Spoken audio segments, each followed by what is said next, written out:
Hello എല്ലാവർക്കും നമസ്കാരം. പുതിയൊരു വീഡിയോയിലേക്ക് സ്വാഗതം. നമുക്കിന്ന് ഈ വീഡിയോയുടെ ക്ലാസിക്കൽ മോഡൽ ഓഫ് എക്കണോമിക്സ് എന്താണെന്ന് മനസ്സിലാക്കാം. നമുക്ക് വീഡിയോയിലേക്ക് കിടക്കാം. Classical model of economics. ഈ മോഡലിൽ in the classical model of economics output, employment and price levels ഈ മൂന്ന് കാര്യങ്ങൾ are determined by the interactions between aggregate supply and aggregate demand. Aggregate സപ്ലൈയുടെയും അഗ്രിഗേറ്റ് ഡിമാൻഡിന്റെയും ഇന്ററാക്ഷൻസിലൂടെയാണ് ഞാൻ മേൽ പറഞ്ഞ മൂന്ന് കാര്യങ്ങൾ ഡിറ്റർമൈൻ ചെയ്യുന്നത് ഈ മോഡലിൽ. അണ്ടർ ദ അസംഷൻസ്, ഇതിൽ അസംഷൻ ഉണ്ട് കേട്ടോ, ഫ്ലെക്സിബിൾ വേജസ് ആണെന്നാണ് അസ്യൂം ചെയ്തിരിക്കുന്നത്. അതായത് വേജസ് വേരി ചെയ്തുകൊണ്ടിരിക്കുന്നുള്ളത്, ഫ്ലെക്സിബിൾ വേജസ് ആൻഡ് അത് മാത്രമല്ല and prices and full employment. അതായത് മൂന്ന് അസംഷൻ ആണ്. വേജസ്, പ്രൈസസ് ഫ്ലെക്സിബിൾ ആണ്, അത് മാത്രമല്ല ഫുൾ എംപ്ലോയ്മെന്റ് ആണ്. ഫുൾ എംപ്ലോയ്മെന്റ് വെച്ചാൽ എല്ലാ ഫാക്ടേഴ്സ് ഓഫ് പ്രൊഡക്ഷനും എൻഗേജ്ഡ് ആയിട്ടിരിക്കുന്ന അവസ്ഥ, അതായത് എംപ്ലോയിഡ് ആയിരിക്കുന്ന അവസ്ഥ. അപ്പം എല്ലാ ലാൻഡും യൂട്ടിലൈസ് ചെയ്യുന്നു, എഫക്റ്റീവായിട്ട് യൂട്ടിലൈസ് ചെയ്യുന്നു, എല്ലാ ലേബറും എൻഗേജ്, അവർക്ക് അൺഎംപ്ലോയ്മെന്റ് ഒന്നും ഇല്ല, എല്ലാവരും ഫുള്ളി എംപ്ലോയിഡ് ആണ്. അതാണ് ഈ ഫുൾ എംപ്ലോയ്മെന്റ് എന്നുള്ള സിറ്റുവേഷൻ പറയുന്നത്. ആദ്യം നമുക്ക് ഇതിന്റെ ഔട്ട്പുട്ട് ഡിറ്റർമിനേഷൻ നോക്കാം. അതായത് റിയൽ ജി ഡി പി അതിന്റെ ഡിറ്റർമിനേഷൻ ആണ് ഞാൻ പറയാൻ പോകുന്നത്.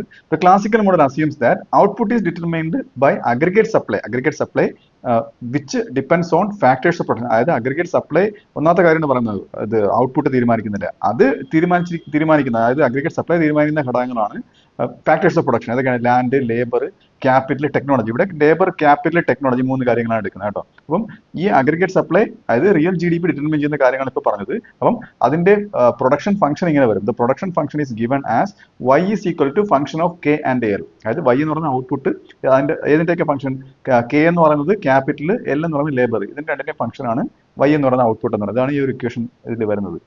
Since capital and technology are fixed in the short run, short റണ്ണിൽ ക്യാപിറ്റലും ടെക്നോളജിയും ഫിക്സ്ഡ് ആണ്. അതുകൊണ്ട് ഔട്ട്പുട്ട് തീരുമാനിക്കുന്ന ഏതാണ്? Output is determined by the labour market. Labour മാർക്കറ്റിലാണ് ഔട്ട്പുട്ട് ഡിറ്റർമിനേഷൻ വരുന്നത്, ഇത് രണ്ടും ഫിക്സ്ഡ് ആയതുകൊണ്ട്. ഓക്കെ, അതാണ് ഈ മോഡലിന്റെ പ്രത്യേകത എന്ന് പറയുന്നത്. The economy always operates at its full employment level of output Y. അതായത് എപ്പോഴും ഫുൾ എംപ്ലോയ്മെന്റ് ലെവൽ ഔട്ട്പുട്ടായ വൈയിലാണ് എപ്പോഴും എക്കണോമി, ഒരു രാജ്യം എപ്പോഴും ഓപ്പറേറ്റ് ചെയ്യുന്ന ഈ ലെവലിലാണ്. അത് meaning all resources are fully utilise. എല്ലാ റിസോഴ്സും, ലാൻഡ്, ലേബർ, ക്യാപിറ്റൽ, അതായത് ഒരു രാജ്യത്തുള്ള എല്ലാ റിസോഴ്സും ഫുള്ളി യൂട്ടിലൈസ്ഡ് ആണ് എന്നാണ് സൂചിപ്പിക്കുന്നത്. ഈ മോഡലിലെ അടുത്ത വളരെ ഇമ്പോർട്ടൻ്റ് ആയിട്ടുള്ള മറ്റൊരു കാര്യമാണ് എംപ്ലോയ്മെന്റ് ഡിറ്റർമിനേഷൻ. തൊഴിലവസരങ്ങൾ എത്ര സൃഷ്ടിക്കപ്പെടുന്നു എന്നുള്ളത്. ഓക്കെ, അതായത് employment is determined in the labour market. നേരത്തെ പറഞ്ഞ പോലെ ലേബർ മാർക്കറ്റിലാണ് എംപ്ലോയ്മെന്റ് ഡിറ്റർമൈൻ ചെയ്യുന്നത്. എങ്ങനെയാണ് ചെയ്യുന്നത്? വേർ വേജസ് അഡ്ജസ്റ്റ് ചെയ്യുന്നു ടു എൻഷുർ ഫുൾ എംപ്ലോയ്മെന്റ്. അതായത് ഫുൾ എംപ്ലോയ്മെന്റ് കിട്ടാൻ വേണ്ടിയിട്ട് വേജ് അഡ്ജസ്റ്റ് ചെയ്യുന്നു. വേജ് അഡ്ജസ്റ്റ് ചെയ്യാന്ന് വെച്ചാൽ ഇപ്പം ഒരു ലേബർ എനിക്ക് ഇത്ര വേജ് കിട്ടിയാലേ വർക്ക് ചെയ്യത്തുള്ളൂ എന്ന് സ്റ്റബോൺ ആയിട്ട് നിൽക്കത്തില്ല. അതായത് അവർ അഡ്ജസ്റ്റ് ചെയ്ത് കുറഞ്ഞ വേതനത്തിലും വർക്ക് ചെയ്യാൻ തയ്യാറായി അവർ എംപ്ലോയിഡ് ആവുന്നു. ആണ് ഇങ്ങനെ അഡ്ജസ്റ്റ് ചെയ്ത് ഫുൾ എംപ്ലോയ്മെന്റ് ആവുക എന്നുള്ള സിറ്റുവേഷൻ. അതായത് the labour market consist of labour supply. Labour മാർക്കറ്റിൽ ലേബർ സപ്ലൈ ഉണ്ട്, ലേബർ ഡിമാൻഡും ഉണ്ട്. ലേബർ സപ്ലൈ എന്ന് വെച്ചാൽ തൊഴിൽ ചെയ്യാൻ സന്നദ്ധരായിട്ടുള്ള ആൾക്കാരുടെ എണ്ണം. ഓക്കെ, വർക്കേഴ്സ് ഓഫറിംഗ് ലേബർ, തൊഴിൽ ചെയ്യാൻ സന്നദ്ധരായിട്ടുള്ള ആൾക്കാർ. ലേബർ ഡിമാൻഡ് എന്താണ്? ഫേംസ് ഹയറിംഗ് വർക്കേഴ്സ്, ഫേംസിന് എത്ര ആൾക്കാരെ ആവശ്യമുണ്ടെന്നുള്ളത്, ആ ആൾക്കാരുടെ ഡിമാൻഡ്, ആ ലേബേഴ്സിന്റെ ഡിമാൻഡ്. ഓക്കെ, ഇത് രണ്ട് കാര്യങ്ങളാണ് ലേബർ മാർക്കറ്റിൽ ഉള്ളത്. ഓക്കെ, ഇത് ഇക്വിലിബ്രിയം റിയൽ വേജ് എന്നുള്ള സാധനമുണ്ട്. അതായത് ഇക്വിലിബ്രിയം റിയൽ വേജ് എന്ന് പറഞ്ഞാൽ W/P ആണ്, അതായത് വേജ് ബൈ പ്രൈസ് ആണ്. അതാണ് ഈ ഇക്വിലിബ്രിയം റിയൽ വേജിന്റെ ഒരു കണ്ടീഷൻ എന്ന് പറയുന്നത്. Is determined at the point wear labour demand equals labour supply. നമുക്കറിയാം, അത് ലേബർ ഡിമാൻഡ് എത്ര ആൾക്കാർ ഡിമാൻഡ്, എത്ര ഫേംസ് എത്ര ആൾക്കാരെ ഡിമാൻഡ് ചെയ്യുന്നു, ലേബർ എത്ര ആ ഡിമാൻഡിനനുസരിച്ച് എത്ര ലേബേഴ്സ് തൊഴിൽ ചെയ്യാൻ മുന്നോട്ട് വരുന്നു. അപ്പോൾ ഇത് രണ്ട് ഈക്വൽ ആവുന്നതാണ് ഇക്വിലിബ്രിയം എന്ന് പറയുന്നത്. Okay, since wages and price are flexible, നേരത്തെ പറഞ്ഞ പോലെ വേജസും പ്രൈസും ഫ്ലെക്സിബിൾ ആണ്, അത് റിജിഡ് അല്ല, അത് വേരി ചെയ്യാൻ സന്നദ്ധമായ രണ്ട് കാര്യങ്ങളാണിത്. അപ്പം there is no involuntary unemployment. അതായത് ഇൻവോളണ്ടറി ആയിട്ടുള്ള അൺഎംപ്ലോയ്മെന്റ് ഈ ക്ലാസിക്കൽ മോഡലിൽ ഇല്ല. ഇൻവോളണ്ടറി അൺഎംപ്ലോയ്മെന്റ് വെച്ചാൽ തൊഴിൽ ചെയ്യാൻ സന്നദ്ധരായിട്ടും തൊഴിൽ കിട്ടാത്തൊരവസ്ഥ, സാധാരണ അൺഎംപ്ലോയ്മെന്റ് പോലത്തെ സിറ്റുവേഷൻ. അടുത്തത് പ്രൈസ് ലെവൽ തീരുമാനിക്കുന്നത് എങ്ങനെയാണെന്നാണ്. Price level determination. The price level is determined by the quantity theory of money. അത് ക്വാണ്ടിറ്റി തിയറി ഓഫ് മണിയുടെ അടിസ്ഥാനത്തിലാണ് പ്രൈസ് ലെവൽ ഡിറ്റർമൈൻ ചെയ്യുന്നത്. അത് ഇത്രയേ ഉള്ളൂ. Expressed as MV × PY. അതായത് ഈ ക്വാണ്ടിറ്റി തിയറി പ്രകാരം M × V is equal to P × Y ആണ്. ഇവിടെ M എന്ന് പറയുന്നത് മണി സപ്ലൈ ഗുണം വെലോസിറ്റി ഓഫ് മണി. അതായത് ഇവിടെ വെലോസിറ്റി കോൺസ്റ്റന്റ് ആയിട്ടാണ് അസ്യൂം ചെയ്യുന്നത് കേട്ടോ. വെലോസിറ്റി ഓഫ് മണി, ആ ഒരു പണത്തിന്റെ ഒരു circulation. Okay, which is equal to price level into real output. Okay, ഇത് പ്രൈസ് ലെവലും റിയൽ ഔട്ട്പുട്ടും കൂടി മൾട്ടിപ്ലൈ ചെയ്ത് കിട്ടുന്ന ആ തുക ഏതിന് ഈക്വൽ ആണ്? മണി സപ്ലൈയും വെലോസിറ്റി ഓഫ് മണിയും കൂടെ മൾട്ടിപ്ലൈ ചെയ്ത് കിട്ടുന്ന തുകയ്ക്ക് ഈക്വൽ ആണ്. ഇവിടെ റിയൽ ഔട്ട്പുട്ട് എന്ന് വെച്ചാൽ എങ്ങനെയാണ് ഡിറ്റർമൈൻ ചെയ്യുന്നത്? Determine by supply side factors ആണ് റിയൽ ഔട്ട്പുട്ട് ഡിറ്റർമൈൻ ചെയ്യുന്നത്. സപ്ലൈ സൈഡ് ഫാക്ടേഴ്സ് വെച്ചാൽ ഗവൺമെന്റിന്റെ അത് കൂടുതൽ ഔട്ട്പുട്ട് ക്രിയേറ്റ് ചെയ്യാൻ വേണ്ടി ഗവൺമെന്റ് ചെയ്യുന്ന എല്ലാ കാര്യങ്ങളും. ഉദാഹരണം എന്ന് പറയുന്നത് ബെറ്റർ എഡ്യൂക്കേഷൻ കൊടുക്കുന്നത്, സബ്സിഡി കൊടുക്കുന്നത്, ഇങ്ങനെ ഒരുപാട് സപ്ലൈ സൈഡ് ഫാക്ടേഴ്സ് ഉണ്ട്. Since Y is fixed at full employment output, അതായത് വൈ ഔട്ട്പുട്ട് എന്ന് പറയുന്നത് ഫുൾ എംപ്ലോയ്മെന്റ് ഔട്ട്പുട്ടിൽ ഫിക്സ്ഡ് ആണ്. അതുകൊണ്ട് any change in money supply directly affects price level. Money സപ്ലൈയിൽ ഉണ്ടാകുന്ന ഏതെങ്കിലും ഒരു ചേഞ്ച് ഏതിനെ, അതായത് എമ്മിൽ ഉണ്ടാകുന്ന ചേഞ്ച് പി എ പ്രൈസ് ലെവലിനെ അഫക്ട് ചെയ്യുമെന്നാണ് പറയുന്നത്. ദിസ് മീൻസ് ദാറ്റ്, അപ്പൊ ഇങ്ങനെ വരുന്നത് എന്തുകൊണ്ടാണ്, ഇങ്ങനെ വരുന്നതിന്റെ അർത്ഥം എന്താണ്, an increase in the money supply. Money സപ്ലൈയിൽ എന്തെങ്കിലും ഒരു ഇൻക്രീസ് ഉണ്ടായി കഴിഞ്ഞാൽ ലീഡ്സ് ടു ഇൻഫ്ലേഷൻ. അവിടെ ഇൻഫ്ലേഷനിലേക്ക് നയിക്കും. കാര്യം ഔട്ട്പുട്ട് എന്ന് പറഞ്ഞാൽ ഫിക്സ്ഡ് ആണ്, ഇത്ര സാധനങ്ങളെ വിൽക്കാനുള്ളൂ. അപ്പം മണി സപ്ലൈ കൂടി കഴിഞ്ഞാൽ ആൾക്കാരുടെ കയ്യിൽ കൂടുതൽ പണം വന്ന് പെരുകി കഴിഞ്ഞാൽ കൂടുതൽ വില കൊടുത്ത് മേടിക്കാൻ ആൾക്കാരുടെ കയ്യിൽ പണമുണ്ട്, കൂടുതൽ വില കൊടുത്ത് മേടിക്കാൻ ആൾക്കാർ സന്നദ്ധരാകും. അപ്പോൾ അതിനനുസരിച്ചുള്ള ഔട്ട്പുട്ട് അവിടെ ഇല്ല, ഫിക്സ്ഡ് ആണ്. അപ്പോൾ അവിടെ ഇൻഫ്ലേഷൻ ഉണ്ടാകും എക്കണോമിയിൽ. While decrease leads to deflation, അതായത് മണി സപ്ലൈ കുറഞ്ഞു കഴിഞ്ഞാൽ നേരെ തിരിച്ചും സംഭവിക്കും, ഡീഫ്ലേഷനും സംഭവിക്കും. ഇത് നമുക്ക് ഇതുമായിട്ട് ബന്ധപ്പെട്ട ഒരു ഡയഗ്രം നോക്കാം. ഇതിൽ വൈ ആക്സിൽ അഗ്രിഗേറ്റ് പ്രൈസ് ലെവലാണ് കൊടുത്തിരിക്കുന്നത്. അഗ്രിഗേറ്റ് പ്രൈസ് ലെവൽ റെപ്രസെന്റ് ചെയ്യുന്നത് overall price level in the economy, എക്കോണമിയിലുള്ള മൊത്തത്തിലുള്ള പ്രൈസ് ലെവലാണ്. ഓക്കെ, അടുത്ത ഹൊറിസോണ്ടൽ ആക്സിസ്, അതായത് എക്സ് ആക്സിൽ കൊടുത്തിരിക്കുന്നത് എന്താണ്, റിയൽ ജി ഡി പി ആണ്.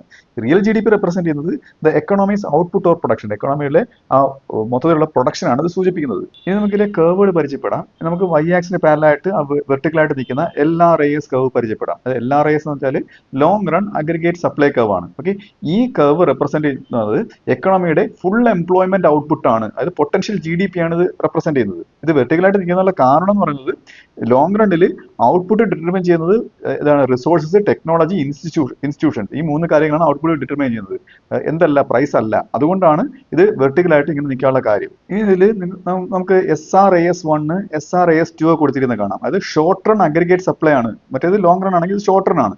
ഇതിൽ അപ്വേർഡ് സ്ലോപ്പിംഗ് ആയിട്ടുള്ള കർവുകളാണ് ഉള്ളത്. ഓക്കെ, ഈ കർവ് കാണിക്കുന്നത് എന്താണ്, the relationship between price level and output in the short run. Short റണ്ണിൽ ഏതിന്റെ തമ്മിലുള്ള പ്രൈസ് ലെവലും ഔട്ട്പുട്ട് തമ്മിലുള്ള ഷോർട്ട് റണ്ണിലെ റിലേഷൻഷിപ്പാണ് ഇത് കാണിക്കുന്നത്. ഇത് നമുക്ക് കാണാം.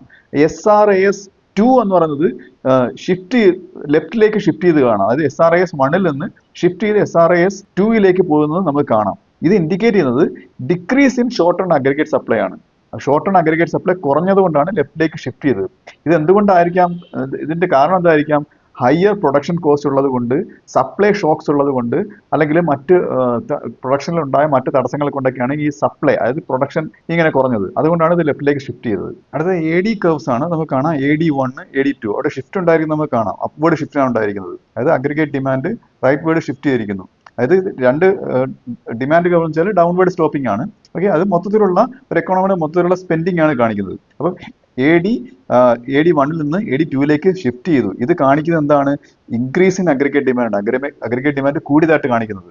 അതായത് നേരത്തെ സപ്ലൈ കുറയുകയും അഗ്രിഗേറ്റ് സപ്ലൈ കുറയുകയും അഗ്രിഗേറ്റ് ഡിമാൻഡ് ഇപ്പോൾ ഇവിടെ കൂടുകയും ചെയ്യുന്നതായിട്ട് വരുന്നത്. ഓക്കെ, അപ്പം എന്തുകൊണ്ടായിരിക്കും അങ്ങനെ അഗ്രിഗേറ്റ് ഡിമാൻഡ് കൂടിയത്? കൺസ്യൂമറിന്റെ സ്പെൻഡിങ് കൂടിയത് കൊണ്ടാവാം, അല്ലെങ്കിൽ ഇൻവെസ്റ്റ്മെന്റ് കൂടിയത് കൊണ്ടാവാം, അല്ലെങ്കിൽ ഗവൺമെന്റിന്റെ സ്പെൻഡിങ് കൂടിയത് കൊണ്ടാവാം. ഇങ്ങനെയുള്ള കാര്യങ്ങൾ കൊണ്ടൊക്കെയാണ് അഗ്രിഗേറ്റ് ഡിമാൻഡ് എന്ത് ചെയ്യുന്നത്. അത് ആൾക്കാരുടെ കയ്യിൽ പണമുണ്ട്, കൂടുതൽ മേടിക്കാനുള്ള പർച്ചേസിംഗ് പവർ, ഡിമാൻഡ്, അവർക്ക് സാധനങ്ങൾ വേണം. അപ്പോൾ അതുകൊണ്ടാണ് ഈ കർവ് ഷിഫ്റ്റ് ചെയ്തത് റൈറ്റിലേക്ക്. ഇനി ഞാൻ പറയാൻ പോണത് ഇക്വിലിബ്രിയം പോയിന്റ്സും പ്രൈസിന്റെയും ഔട്ട്പുട്ടിന്റെയും ഒക്കെ ഡിറ്റർമിനേഷനുമാണ്. ഓക്കെ, അത് കാണിക്കുന്ന ആ പിങ്ക് ഡോട്ട് കണ്ടോ, അതാണ് ഡിറ്റർമിൻ ചെയ്യുന്നത്. ഇതിന്റെയൊക്കെ ആ ഒരു ഇക്വിലിബ്രിയം കാണിക്കുന്ന പോയിന്റാണ് ആ പിങ്ക് ഡോട്ട് എന്ന് പറയുന്നത്. ഓക്കെ, ഇതെന്ന് പറയുന്നത് അഗ്രിഗേറ്റ് ഡിമാൻഡ് കർവ് SRAS-ഉമായിട്ടും LRAS-ഉമായിട്ടും ഇന്റർസെക്ട് ചെയ്യുന്ന പോയിന്റുകളാണ്. ഓക്കെ, ഇങ്ങനെയാണ് ഒരു കൺട്രിയുടെ അല്ലെങ്കിൽ ഒരു എക്കണോമിയുടെ ഔട്ട്പുട്ടും പ്രൈസ് ലെവലൊക്കെ തീരുമാനിക്കുന്നത്. ആദ്യം ഇനിഷ്യലി ഇക്വിലിബ്രിയം എവിടെയായിരുന്നു? At AD1 and SRAS1 okay, അത് ഷിഫ്റ്റ് ചെയ്യുന്നതിന് മുമ്പ് AD1-ഉം SRAS1-ഉം ഇന്റർസെക്ട് ചെയ്യുന്ന പോയിന്റായിരുന്നു ഇക്വിലിബ്രിയം. നമുക്ക് കാണാം ഇവിടെ resulting in real GDP Y1, അവിടെ ഉണ്ടായ ഔട്ട്പുട്ട് എത്രയാണ്? Y1 ആണ് നമുക്ക് കാണാം. ആൻഡ് പ്രൈസ് ലെവൽ എത്രയാണ്? P1. ഇനി ഷിഫ്റ്റ് ഉണ്ടായതിനു ശേഷമുള്ള കാര്യമാണ് പറയാൻ പോകുന്നത്. ഷിഫ്റ്റ് ഉണ്ടായതിനു ശേഷം എന്ത് സംഭവിച്ചു? അതായത് AD2-ഉം SRAS2-ഉം തമ്മിലുള്ള ഇന്റർസെക്ഷൻ ആണ് അവിടെ വരുന്നത്. അങ്ങനെ വരുമ്പോഴത്തേക്ക് റിയൽ GDP Y2-ലേക്കും പ്രൈസ് ലെവൽ P2-ലേക്കും മാറുകയാണ്. ഓക്കെ, അപ്പൊ ഇങ്ങനെയാണ് ഈ ഷിഫ്റ്റ് ഉണ്ടായതിനു ശേഷമുള്ളത്. അപ്പൊ ഈ എക്കണോമി ഇവൻച്വലി എന്ത് സംഭവിക്കും? Return to long run equilibrium. അതായത് ഇങ്ങനെ സംഭവിച്ചിട്ട് LRAS-ലേക്ക് ലോങ് റണ്ണിൽ എക്കണോമി എത്തുകയാണ് ചെയ്യുന്നത്. പക്ഷേ this depends on further adjustment, അതായത് ഫർദർ അഡ്ജസ്റ്റ്മെന്റ്സ് ഒരു എക്കണോമിയിൽ ഗവൺമെന്റ് ചെയ്താലേ ഇങ്ങനെ ഒരു ഇക്വിലിബ്രിയത്തിലേക്ക് എത്തത്തുള്ളൂ. LRAS-ൽ എത്തുമ്പോഴത്തേക്കും അവിടുത്തെ പ്രൈസ് ലെവൽ എത്രയാണ്? P3 ആണ് വരുന്നത്. ഇനി നമുക്ക് ഈ മോഡലിലെ കീ അസംഷൻസ് നോക്കാം. Key assumptions of the classical model. അതായത് ഒന്നാമത്തത് wages and prices are flexible ആണ്, ഞാൻ നേരത്തെ പറഞ്ഞു കഴിഞ്ഞു. എൻഷുവേഴ്സ് ഫുൾ എംപ്ലോയ്മെന്റ്, അത് ഫുൾ എംപ്ലോയ്മെന്റ് എൻഷുർ ചെയ്യുന്നതാണ്. സെയിൽസ് ലാ ഹോൾഡ്സ്, ഇവിടെ സെയിൽസ് ലാ അപ്ലൈ ചെയ്യുന്നുണ്ട്. സെയിൽസ് ലാ എന്ന് പറയുന്നത് എന്താണ്? Supply creates its own demand. എത്ര സപ്ലൈ ചെയ്താലും അതിനനുസരിച്ച് മേടിക്കാൻ ആളുണ്ടെന്നുള്ളത്. Meaning no general over production. അവിടെ ഓവർ പ്രൊഡക്ഷൻ എന്നുള്ള സംഭവം ഇവിടെ വരുന്നില്ല. അടുത്ത അസംഷൻ എന്ന് പറയുന്നത് money is neutral. Money neutral ആണ്. Affects only price level. അത് എന്തിനെ മാത്രമേ ബാധിക്കുന്നുള്ളൂ? പ്രൈസ് ലെവലിനെ മാത്രമേ ബാധിക്കുന്നുള്ളൂ. Not real output or employment. Real ഔട്ട്പുട്ടിനെയും എംപ്ലോയ്മെന്റിനെയും ബാധിക്കുന്നില്ല. പ്രത്യേകം ശ്രദ്ധിക്കേണ്ട കാര്യമാണ് കേട്ടോ. No government intervention is needed. അതായത് ഗവൺമെന്റിന്റെ ഇടപെടലൊന്നുമില്ല. Economy self adjust to full employment. എക്കണോമി സ്വമേധയാ ഫുൾ എംപ്ലോയ്മെന്റിലേക്ക് അഡ്ജസ്റ്റ് ചെയ്ത് എത്തുകയാണ് ചെയ്യുന്നത്. ഇതൊക്കെ അസംഷൻസ് ആണ്. നമുക്കിതിനെ 3 പോയിന്റുകളായിട്ട് കൺക്ലൂഡ് ചെയ്യാം. അത് ഒന്നാമത്തത് output is determined by factors of production. Factors of production ആണ് ഔട്ട്പുട്ട് തീരുമാനിക്കുന്നത്. And remains at full employment. അത് ഫുൾ എംപ്ലോയ്മെന്റ് ആയിരിക്കും എപ്പോഴും ഉള്ളത്. Okay. Employment is set by labour market equilibrium. അതായത് എംപ്ലോയ്മെന്റ് ആരാണ് സെറ്റ് ചെയ്യുന്നത്? ലേബർ മാർക്കറ്റ് ഇക്വിലിബ്രിയം ആണ്. With no involuntary unemployment. അവിടെ ഇൻവോളണ്ടറി അൺഎംപ്ലോയ്മെന്റ് ഒന്നും ഇല്ല. എല്ലാം എക്സ്പ്ലെയിൻ ചെയ്തതാണ് കേട്ടോ. അടുത്തത് price level is determined by the money supply. Price level money supply ആണ് തീരുമാനിക്കുന്നത്. With inflation or deflation depending on changes in money supply. Money സപ്ലൈയിൽ ചേഞ്ചസ് വരുമ്പോഴാണ് അവിടെ ഇൻഫ്ലേഷനും ഡീഫ്ലേഷനും ഉണ്ടാകുന്നത്. ഇതെല്ലാം എക്സ്പ്ലെയിൻ ചെയ്തിട്ടുണ്ട്. അപ്പോൾ ഈ വീഡിയോ നിങ്ങൾക്ക് മനസ്സിലായെന്ന് വിശ്വസിക്കുന്നു. അടുത്ത വീഡിയോയുടെ മറ്റൊരു വിഷയമായി വീണ്ടും കാണാം.